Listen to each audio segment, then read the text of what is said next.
Ang premarital sex ay ang pakikipagtalik habang hindi kasal na karaniwang ginagawa ng mga minor de edad. Marami sa atin ang walang sapat na kaalaman o ideya tungkol dito dahil sa kakulangan ng sex education sa bansa. Kaya't narito kami ngayon sa Bulacan State University upang alamin ang opinyon ng mga BUSU students at faculty tungkol sa usaping ito. Naghanda kami ng mga katanungan upang malaman ang kanilang manghinaing at kaalaman tungkol sa usaping ito. Limbawa, Lights on, lights off. Both. Sex or chocolates?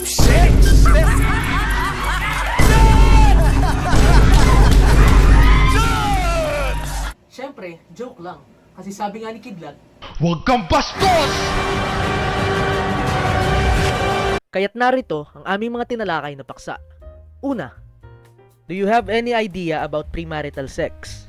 Yes po, I have played with it. Okay, so yung premarital sex isa tong sexual intercourse kung saan hindi pa kasal yung dalawang individuals. Kaya premarital. Yes po, I have an idea about premarital sex. Yes po, meron. Pero kung may say premarital sex, meaning sex para bang hindi pa kayo kinakasal. Yun ang para sa akin ang premarital sex. What is your opinion on premarital sex? Ang opinion ko doon is dapat talaga hindi siya ginagawa kasi risky siya lalo na sa babae kasi walang kasiguraduhan yung babae doon sa lalaki kung magkakaroon man in case na magkakaroon ng buo yung gagawin nila is walang kasiguraduhan yung babae kung mag-i-stay yung lalaki. So, wala din talagang benefits yun para sa kanilang dalawa. For me naman, as long as alam nila yung ginagawa nila, both consensual and alam nila yung mga risks na nag-entail dito, I think it's pretty okay with me. Depende po kasi yun sa tao. Sa akin naman po is walang wrong po sa ganun as long as nasa legal age na po yung tas alam po nila yung mga na-educate po sila about sex education. Yun lang naman po yung Hindi naman po ako against sa kanya, pero hindi ko rin po in-encourage. Ganun. Mostly, of course, dala ng kapusukan ng kabataan. Of course, lacking awareness, lacking particularly education on the matter. Di ba? Kaya nga kayo meron ganyan, perhaps is one of the objective ng course ninyo. If you're going to compare it in the past decades, di ba? I think mas open yung kanya ngayon, mas open siya ngayon at hindi na siya katulad nung dati wherein pagka yung babae na nabuntis out of wedlock o hindi kinasal, it's something na parang nakikriticize siya ng lipunan. Pero ngayon parang naano lang, yung narinig ko, naano lang siya ng kapitbahay, naano lang ng gano'n. Na which is nakikita rin naman sa TV yan ay napanood ko nung pag nag-interview si Joey De Leon sa Itbulaga. Ay naano lang. Di ba? Gano'n. Actually ako, personally, yung pag-name ko ay liberal at pwede naman. Kasi bahagi ito ng pangangailangan ng tao. Kung tutusin, bahagi siya ng parang hierarchy ng pangangailangan ng tao. Pabor ako, hanggat wala kang sinasagasaan karapatan ng iba, wala kang sinasagasaan mataas, wala kang nasasaktan ng iba, maaari. Do your religious beliefs influence your views on premarital sex? Religious naman ako, pero hindi yung religious na as in talaga sa Pero nakaka-affect siya kasi sa religion, di ba, hindi naman talaga pinapayagan yun. So, meron talagang say religious belief sa opinion ko sa premarital. Ayan. Okay, so I was born and raised Catholic and alam ko yung values ng church namin. Pero naniniwala ako na we live individual lives. So, yung decision mo dapat ikaw lang naka-influence. So, dapat hindi ka nagpapa-influence sa iba. Ayun, bale ako naman po kasi I'll admit na hindi po ako religious. Pero po sa point of view po siguro ng mga religious people, lalo na po yung mga Catholic ganun. Dahil Catholic din po ako pero hindi po talaga, yan nga po, hindi po ganong religious. I can speak in their behalf po na dahil nga po yung kasal ganun po, parang sagrado po yun sa mga Catholic. So makaka-influence nga po talaga yun sa opinion po nila sa premarital sex. Not really, kasi hindi naman po ako religious as a person. Katoliko ako sarado. Naniniwala ako na of course, lalo na ngayon na may anak ka na yung premarital sex ay of course dapat iwasan. Na you have to plan for the future, di ba? Kaya nga dapat pinag-uusapan ng magkasintahan na wag muna kayong mag-engage sa ganong sitwasyon at baka maapektuhan yung future ninyo. Ako kasi personal ay Katoliko talaga. No? So sa Katoliko, yung pagiging Romanong Katoliko ay bawal yun, di ba? Pero kasi hindi naman natin pwede questionin yung mga bagay na to, di ba? Lagi mo sasabi, my religion teach me to hate. Pwede ako na maging bahagi ng kahit anong relihiyon. Pero kasi bukod sa yung relihiyon, konservatibo tayong bansa, no? Tabu siyang pag-usapan, parang malaking kasalanan siya. No? So parang yun yung nangyayari. Pero sa palagay ko, sa pananaw ko at perspektiba ko, hindi naman nakaka-apekto yung relihiyon. What potential risks do you think are associated with premarital sex? Yun po, yung sabi ko kanina, pag halimbawa may nabuo, hindi naman sure kung paninindigan ka.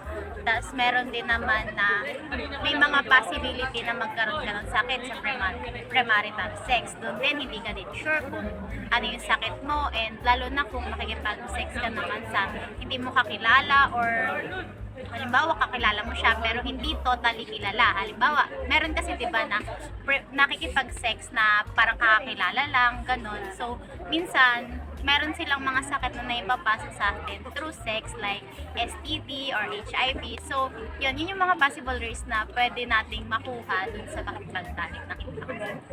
Okay, so yung mga risks when it comes to premarital sex, hindi natin maaalis.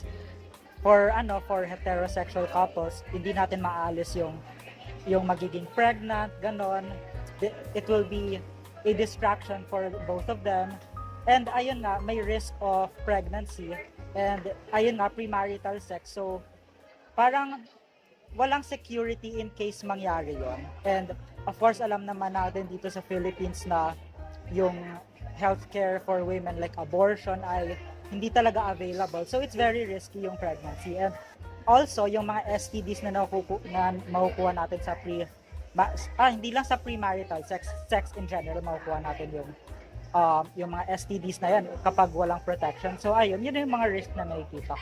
Para naman po sa akin, magkakaroon lang po ng risk yung sa premarital sex, lalo na po pagka may nabuo. So pagka po may nabuo tapos hindi pa po kasal yung magpartner, ang magiging risk po nun is yung bata po. Yung sa bata po talaga yung magkakaroon ng risk na baka broken family, or yung pagka bata naman po is pwede pong magkaroon ng risk po dun sa babae na magdadala po ng bata if ever man nga po na may mabuo. Dahil po dun sa pakikipag-engage po sa sex na parang wala pong knowledge. Yun. Siguro sa health po, like sexually transmitted na anything, or like risk of getting pregnant na kapag hindi ka pa ready financially tsaka emotional kayo ng partner mo.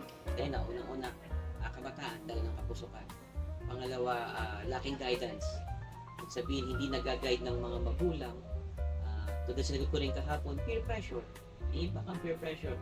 Sa mga kababaihan, I do not know, pero nagtatanong sila.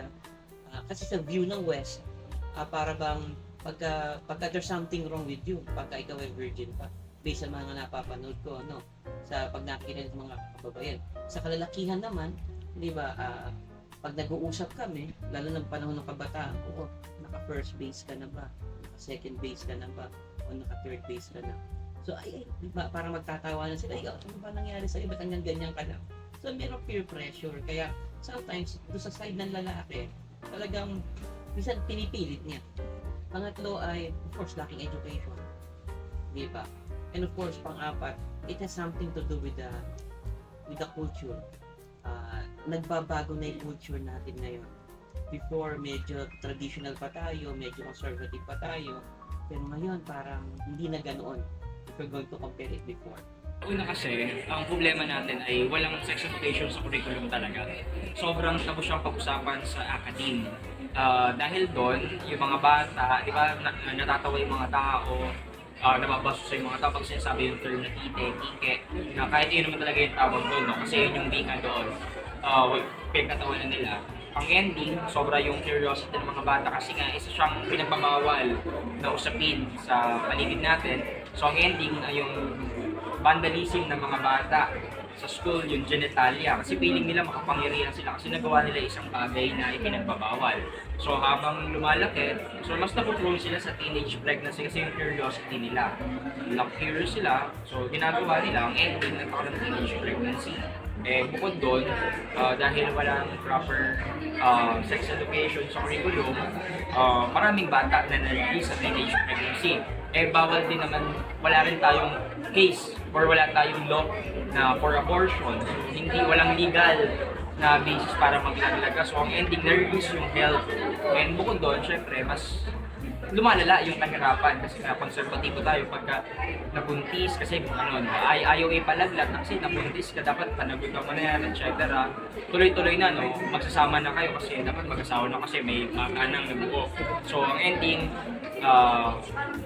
magsasama kayo. Dagdag na naman sa mahihirap sa Pilipinas, tapos yung mga bata hindi financially stable, hindi emotionally stable, maghihiwalay, wala rin divorce. So malaking problema. So yun yung naging epekto. Pero kung merong sex education, malay yung mga bata na ano ba yung dapat gawin nila? Ano ba yung dapat hindi? Ano ba yung mga bagay na ito? So yun. Makikita sa mga interviews na hati ang reaksyon ng mga bulusuan tungkol sa premarital sex. May mga bagay na nagkakatulad sila ng opinyon, ngunit may ilang mga paksa na magkaiba at hati ang mga sinasabi nila. Hindi biro ang pakikipagtalik. Ito ay isang aktibidad na may kaakibat na tungkulin. Ngunit hindi natin may tatanggi na madalas pa rin itong nangyayari.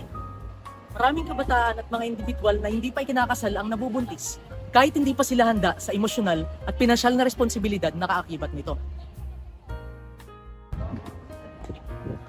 Gayunpaman, hindi natin dapat hinuhusgahan at ino-ostracize ang mga nagiging biktima ng maling desisyon at pag-iisip na ito.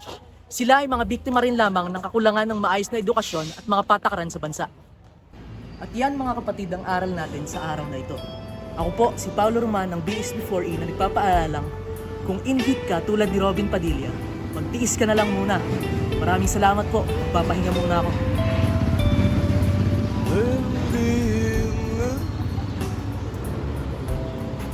Wondering what clothes to wear.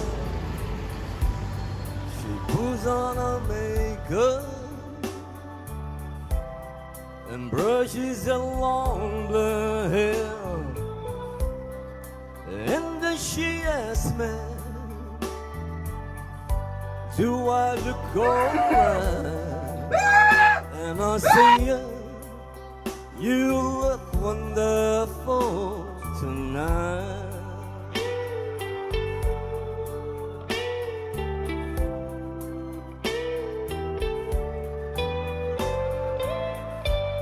We'd go to a party and everyone turns to see this beautiful lady that's walking along with me. And then she asks me,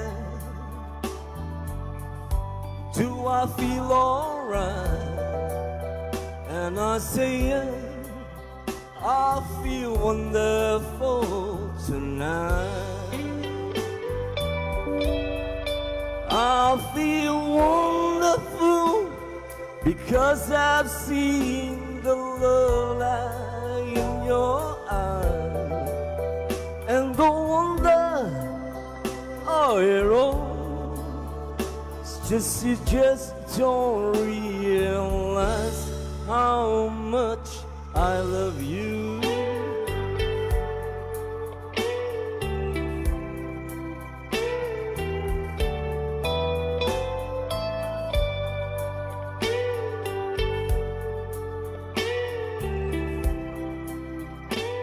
Thank you, Ma'am. Thank you, Ma'am.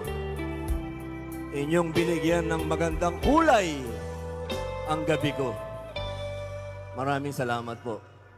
Thank you so much. Maraming salamat po. Assalamualaikum warahmatullah. Bubuksan ko ang puso mo ngayon. Anong pangalan ng babae ang nakasulat dito? Mama Mary.